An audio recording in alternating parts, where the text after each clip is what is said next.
जास्त काम केलेलं आहे। त्यामुळे अतिशय महत्त्वाच्या अशा या चर्चा झालेल्या आहेत।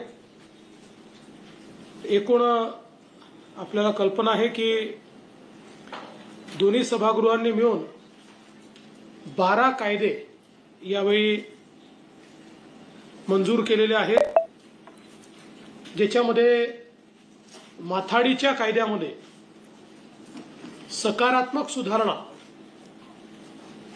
ही आपण केलेली आहे, ज्यामुळे माथाडींवरही अन्याय होणार नाही, पण फेक माथाडी आणि ब्लॅकमेलिंग हे पूर्णपणे बंद करता येईल अशा प्रकारची ही सुधारणा त्या ठिकाणी केली आहे। या व्यतिरिक्त अनेक महत्त्वाचे जे बिल आहेत ते आपण पास केले आहे, ज्याच्यामध्ये अर्थातच महाराष्ट्र खासगी सुरक्षा रक्षक जे बिल आहे, विनियोजन विधेयक जे आपल्याला अधिकारिता देतं बजेट खर्च करण्याची, ते देखील आपण या ठिकाणी पास केलेलं आहे। मी माननीय अर्थमंत्री महोदयांचे अभिनंदन करतो की त्यांनी 5 सूत्रांवर आधारित असा एक अर्थसंकल्प मांडला, ज्यात शेती, उद्योग, पायाभूत सुविधा, रोजगार आणि सामाजिक विकास अशी पंचसूत्री त्यांनी त्या ठिकाणी मांडलेली आहे। महिला दिनाच्या निमित्त एक विशेष चर्चा या अधिवेशनात झाली, संविधानाच्या संदर्भात एक विशेष चर्चा या अधिवेशनात झाली आणि विशेषतः वेगवेगळ्या चर्चांच्या माध्यमातून मोठ्या प्रमाणात लक्षवेधी असतील, प्रश्न असतील, विविध आयुधांच्या माध्यमातून चर्चा करून जे काही राज्यासमोरचे प्रश्न आहेत या प्रश्नांवर सरकारने सकारात्मक उत्तर देण्याचा प्रयत्न केला। कुठेही चर्चेतनं पळ काढला नाही, चर्चेला बगल दिली नाही, तर भरपूर अशा प्रकारची चर्चा या ठिकाणी केल्या। मला असं वाटतं सगळ्या गोष्टी सांगण्याची आवश्यकता नाही आहे, त्या आपण तुम्हाला लेखी स्वरूपातच देऊन टाकू। पण मी एवढंच सांगेन की मंत्र्यांनी देखील या संपूर्ण अधिवेशनामध्ये अतिशय चांगलं काम केलं आहे। याचं कारण दोन्ही सभागृह सकाळी 9 वाजता चालू व्हायची, 9:45ला चालू व्हायची, एकेका दिवशी 15-15 लक्षवेधी असायच्या। फक्त एकच दिवस असा झाला की ज्या दिवशी मंत्री उशिरा पोचल्यामुळे 20 मिनिटाचा वेळ वाया गेला, पण अदरवाईज नीट सगळीकडे मंत्री उपस्थित होते, मंत्र्यांनी योग्य अशा प्रकारची उत्तरं दिली। एकूणच विरोधी पक्ष हा संख्येने कमी असला तरी विरोधी पक्षाला पूर्ण वाव त्या ठिकाणी आम्ही दिला, त्यांचं म्हणणं ऐकून घेतलं, त्यांच्या प्रश्नांना उत्तर दिली आणि महाराष्ट्राच्या विकासाकरता अनेक अशा प्रकारचे धोरण असलेला अर्थसंकल्प पास केल्यामुळे मला विश्वास आहे की महाराष्ट्राच्या विकासाला निश्चितपणे गती मिळेल। आणि म्हणून मी या अधिवेशनाच्या निमित्ताने सर्व आमदारांचे, सर्व मंत्र्यांचे, सर्व पीठासीन अधिकाऱ्यांचे, विधानमंडळाच्या सर्व कर्मचाऱ्यांचे आणि अर्थातच माध्यमांचे देखील मनापासून आभार मानतो।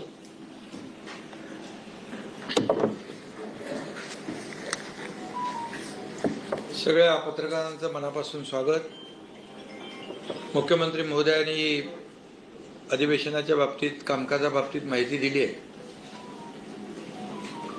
हे महायुती सरकारचं दुसऱ्या इनिंगमधलं हे पहिलंच बजेट सेशन आहे आणि या अर्थसंकल्पामध्ये देखील मुख्यमंत्री महोदयांच्या मार्गदर्शनाखाली वित्तमंत्र्यांनी अतिशय चांगला अर्थसंकल्पही सादर केला। त्यावेळी आपल्या चर्चाही झाली।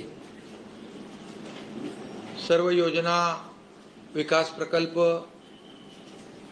कल्याणकारी योजना सगळ्या सुरू ठेवून कुठेही अर्थव्यवस्था बिघडू दिली नाही, नियमांचं पालन काटेकोर केलं। आम्ही जीडीपीच्या 25%च्या आतमध्ये 18 पॉइंट काहीतरी 35 आपण 17.5% आम्ही जे कर्ज आहे त्याच्यामध्ये आहोत. FRBMच्या 3% आत आहोत. 2.76 असेल. म्हणजे जे काही विरोधकांना चिंता होती की काय होणार टीका करत होते की आता सगळ्या योजना बंद होणार, सगळं बंद होणार, विकास प्रकल्प बंद होणार, पगार कसा देणार, सगळं काय. परंतु आज सविस्तरपणे मी अंतिम आठवड्यामध्ये देखील त्याला उत्तर दिलं. मुख्यमंत्री महोदयांनी देखील राज्याची आर्थिक परिस्थिती आणि जे काही विकासाचा वेग आहे त्या बाबतीमध्ये आम्ही अंतिम आठवड्याला उत्तर देताना दिलेलं आहे. खरं म्हणजे या अधिवेशनामध्ये संविधानावर देखील चर्चा झाली, अनेक विषयांवर चर्चा झाली. आता किती 12 विधेयक वगैरे त्या बाबतीमध्ये मुख्यमंत्री महोदयांनी याच्यात उत्तर दिलंय, म्हणजे तुम्हाला सांगितलंय. खरं म्हणजे महायुती सरकारची देखील ही इनिंग आमची धडाक्यात सुरू झालेली आहे. 2.5 वर्ष जे आम्ही ज्या वेगाने काम केलं आणि एकीकडे विकास प्रकल्प, दुसरीकडे लोकाभिमुख कल्याणकारी योजना पुढे नेताना जे सर्वसामान्य माणूस केंद्रबिंदू मानून आम्ही काम केलं. मग शेतकरी, कष्टकरी, कामगार, महिला भगिनी सगळेच, आणि त्याची प्रचिती देखील त्याचा परिपाक फलश्रुती आम्हाला महायुतीला विधानसभेच्या निवडणुकीमध्ये देखील मिळाली. आणि आम्ही जी आमची टीम आहे हे उत्तम आमच्या टीमचं स्पिरिट आहे आणि काम त्याच वेगाने आम्ही पुढे जातोय. कुठेही कशामध्येही म्हणजे कुठलाही विकासाचा वेग कमी न करता आम्ही कामाला प्राधान्य दिलेलं आहे. आणि त्याचं प्रतिबिंब जे आहे आपण पाहतोय की 100 दिवसाचा जो काही मुख्यमंत्री महोदयांचा एक त्यांची संकल्पना होती त्याच्यामध्ये बरेचसे उपक्रम आम्ही किंबहुना ज्या 7 कलमी कार्यक्रमाला आम्ही प्राधान्य दिलं त्याच्यात देखील सगळ्याच विभागाने चांगलं काम केलेलं आहे. आणि कल करे सो आज कर, आज करे सो अब कर, असं म्हणून आम्ही ज्या धडाक्याने पुढं जातोय आणि खऱ्या अर्थाने जे नवीन प्रकल्प आहेत ते देखील वॉर रूममध्ये घेऊन त्याला आम्ही गती देतोय. उद्योग येत आहेत त्या बाबतीमध्ये देखील आपल्याला माहिती दिलेली आहे. आणि मी जेव्हा मुख्यमंत्री होतो त्यावेळेस देखील दावोसला आम्ही गेलो, त्यावेळेस देखील जी काही परदेशी गुंतवणूक आहे, उद्योजक आहेत, मोठ्या प्रमाणावर 7-8 लाख कोटीचे MOU झाले, त्याचंही आम्ही एक्झिक्युशन जे आहे कन्व्हर्जन 70-80%. आता देवेंद्रजी आणि आमचे उद्योग मंत्री गेले 15 लाख कोटीचं MOU केले आणि त्याचं पुढचं जे काही जागेचं अलॉटमेंट असेल, परवानगी असतील तेही देण्याचं काम सुरू झालं. त्यामुळे खऱ्या अर्थाने लोकांचा विश्वास आपल्या सरकारवर आहे आणि हे इंडस्ट्री फ्रेंडली स्टेट झाले असं म्हटलं तर वावगं ठरणार नाही. त्याच्यामुळे रोजगारही मोठ्या प्रमाणावर उपलब्ध होतील. त्या डिटेलमध्ये मी जात नाही. परंतु आता महाराष्ट्र आपला जो आहे तो स्टार्टअपमध्ये पहिला नंबर आहे, FDA मध्ये पहिला नंबर आहे, GDP मध्ये पहिला नंबर आहे आणि कर्ज वगैरे जे काही आहे ते इतर राज्यापेक्षा देखील आपलं कमी आहे. त्याचं अर्थसंकल्पाच्या अंतिम आठवड्याच्या प्रस्तावामध्ये मी उत्तर देताना दिलं, देवेंद्रजींनी देखील दिलं. आणि म्हणून आमच्याकडे no reason on the spot decision, ये काम हमारा है. जिसने रीजन दिया उसका जनता ने सीजन खत्म कर दिया, इसलिए आणि म्हणून असंच काम आम्ही चालू ठेवणार बिलकुल वेगाने. आणि 5 वर्षाची टेस्ट मॅच असली तरी सुद्धा राज्याच्या विकासासाठी आणि कल्याणासाठी आम्ही 2020 प्रमाणेच काम करणार. हे अगदी आपल्याला सांगतो, कुठेही विकासाचा वेग कमी पडणार नाही. आणि मग मला वाटतं जास्त काय मी बोलत नाही. परंतु विरोधक कमी संख्येने असले तरी सुद्धा याचा उल्लेख मुख्यमंत्री महोदयांनी केला आहे, तरी सुद्धा आम्ही त्यांना कमी लेखत नाही, त्यांना अंडर एस्टिमेट आम्ही करत नाही. पण आमची भावना आणि भूमिका अशी होती की त्यांनी सभागृहात येऊन सभागृहामध्ये या महाराष्ट्रातल्या जनतेच्या प्रश्नांना वाचा फोडली पाहिजे होती.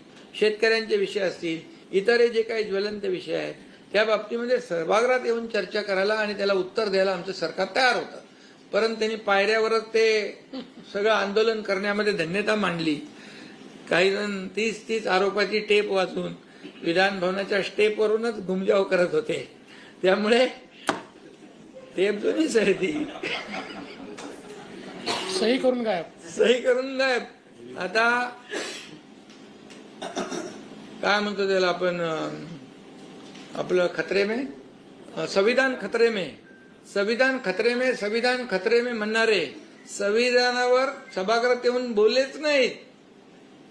ही मोठं शोकांतिका आहे आणि त्यामुळे दुर्दैव आहे का बाबासाहेबांचं जे संविधान आहे, लोकशाही त्यांना कोणाला मान्य नाही का, असे एक प्रश्न या ठिकाणी मी आतमध्ये सभागृहात बोललोय.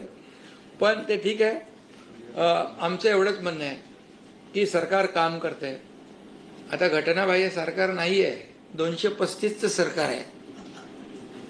आणि आम्ही जे बोललो होतो मी पहिल्या भाषणात, तुम्हाला आठवत असेल, माझ्या बाजूला देवेंद्रजी बसले होते, बोलले आम्ही असं काम करू की आम्ही दोघं मिळून 200 पार करू. आता 200 पार करून 235 वर गेलो. आता तरी त्यांनी डोळे उघडायला पाहिजे आणि सरकार म्हणून सरकारकडून कामं करून घेतली पाहिजे, जनतेची, सर्वसामान्य लोक. फुल बॅटिंग चाललंय. त्यामुळे सांगितलं ना 2020 करतोय. मुख्यमंत्री महोदय आपली प्रशंसा केली आपल्या भाषणाची भास्कर. आणि दुसरी गोष्ट, प्रिंटिंग मिस्टेक सांगणारं आमचं सरकार नाही. जे काही लोक म्हणाले की तुम्ही आश्वासनं दिली कधी पाळणार, आम्ही जाहीरनामा किती 5 वर्षाचा असतो. आम्ही कुठलंही आश्वासन जे आहे टाळणार नाही, आम्ही ते आश्वासन पाळणार. कारण देवेंद्रजी, मी, अजितदादा ही शब्द दिला की आम्ही शब्द पाळणारे लोक आहोत, म्हणून तर इतिहास घडला. त्यामुळे माध्यमावर आरोप केलाय सरांनी हा की माध्यमाला लगेच मांडतात एक ना तुमच्या देशातला नसला की नाराज होईल, तर तुम्ही काय खुलासाच नाही केला. कुठला नाराज कोण आहे? दादा नाराज नाहीत ना. अरे बाबा, दादा सांगून गेले मुख्यमंत्र्यांना. ते सगळ्यांना सांगा. दादा मुख्यमंत्र्यांना सांगून गेले मगाशी. आणि तुम्ही तर असं करता जसं मी गावी गेलो की नाराज, दिल्लीला गेलो की नाराज, आणि गंभीर झालो की गंभीर झाला नाराज. अरे आता काय करायचं.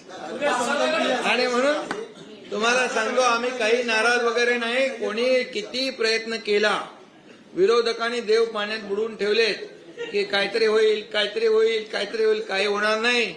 लोककल्याणकारी विकासाची कामच आम्ही करणार, बस. त्यामुळे प्रशंसा केली आहे, या प्रशंसेचा त्यांना पुढच्या अधिवेशनात तरी काही फायदा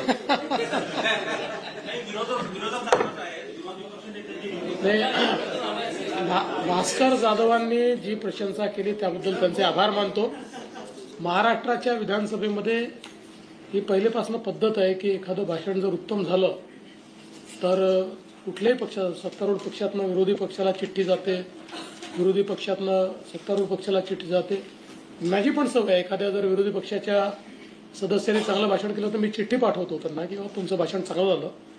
बाकी विरोधी पक्ष नेता तर ठरवण्याचा अधिकार आमचा नाहीच, तो अधिकार अध्यक्षांचाच आहे.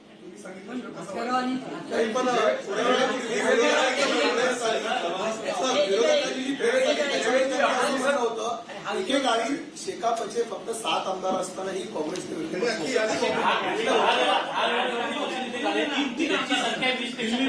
तुम्ही, माझं म्हणणं तेच आहे की तुम्ही चुकीच्या ठिकाणी प्रश्न विचारताय. प्रश्न हा अध्यक्षांना विचारला पाहिजे. अध्यक्ष इंडिपेंडंट आहेत. अध्यक्षांवर सरकारचा कुठलाही दबाव नाही.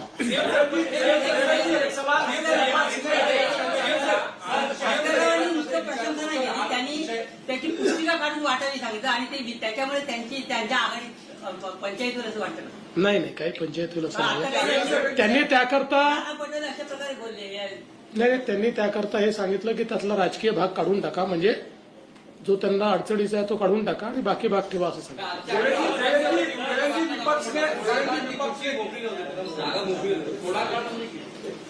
ते गमतीने बोललो. बाकी उद्याही अध्यक्षांनी निर्णय घेतला तर आमची तयारी आहे. विपक्ष ने बोला कि पूरा अधिवेशन सिर्फ कब्र से लेकर कामरा तक ही रह गया और जानबूझ के डाइवर्ट करने के लिए इस तरीके के मुद्दे लाए गए सरकार की तरफ से.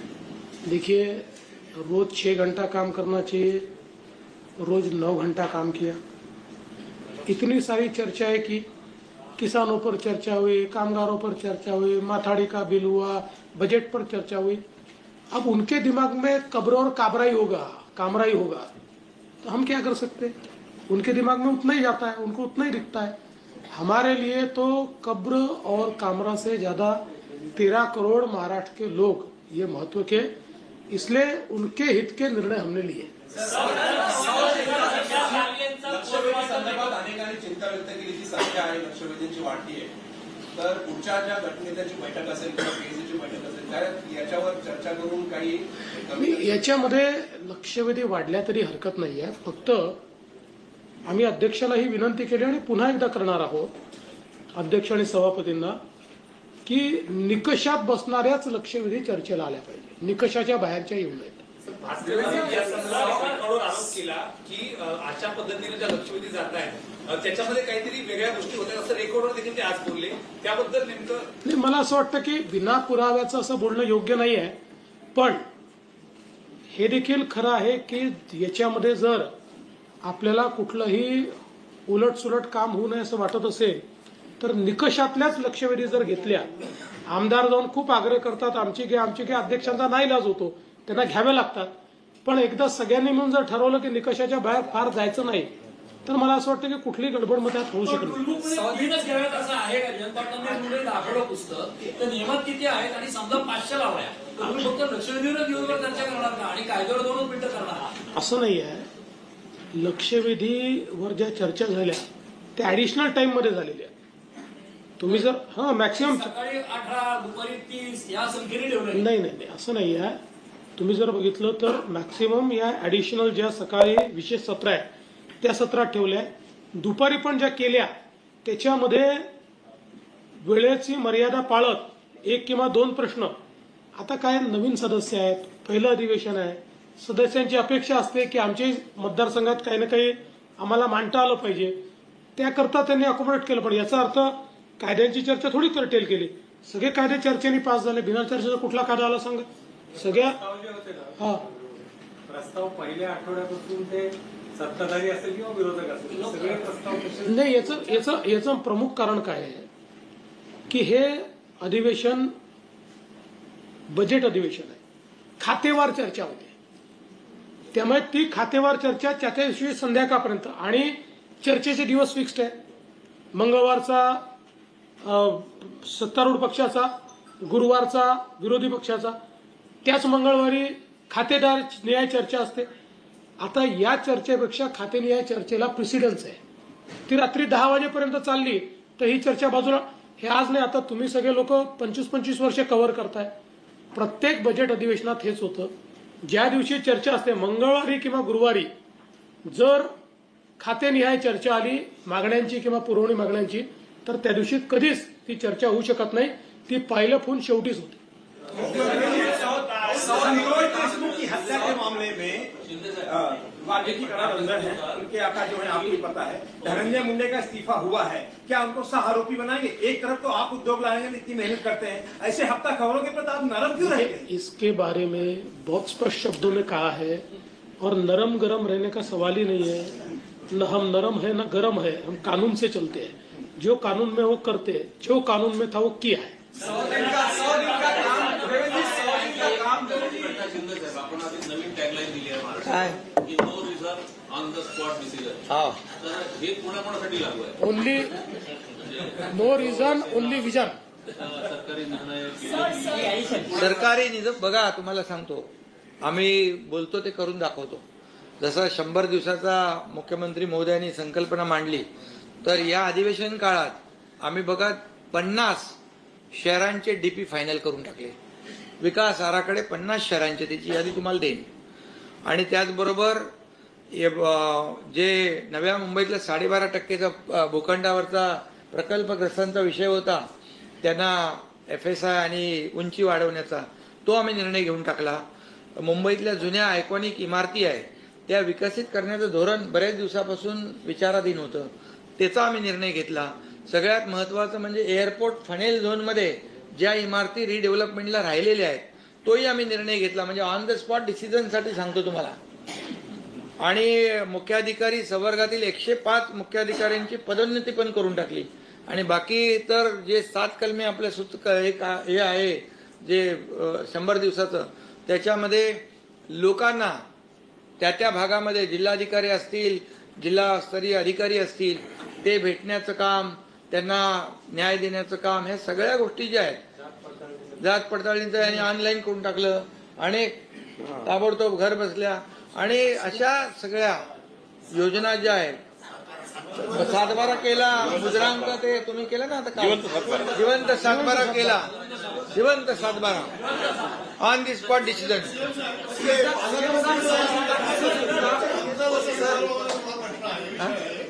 की प्रश्नोत्तर चालू असताना, लक्षवेधी चालू असताना, पुरवणी मागण्यावरची चर्चा चालू असताना किंवा एकंदरीत चर्चा चालू असताना सदस्य उठतात, मंत्र्यांपर्यंत जातात आणि हे जाताना अनेक बोलणाऱ्या सदस्यांना क्रॉस करतात, मंत्री वेलमध्ये जातात, मंत्री सदस्यांना क्रॉस करतात, असे अनेक प्रकार बघायला मिळाले. हे अतिशय चुकीचं आहे.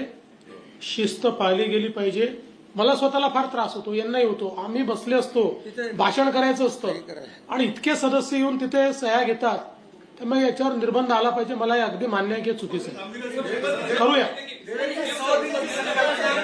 100 दिन की घटना को लेकर ऊर्जा विभाग और दूसरे किस विभागों ने अब तक 100 दिन की आपकी संकल्पना को टारगेट पूरा किया है? नहीं, अभी 4 विभागों ने, एक तो कल ही सांस्कृतिक कार्य विभाग ने किया और 3 विभाग अंतिम चरण में, लेकिन सब कर लेंगे. चलो.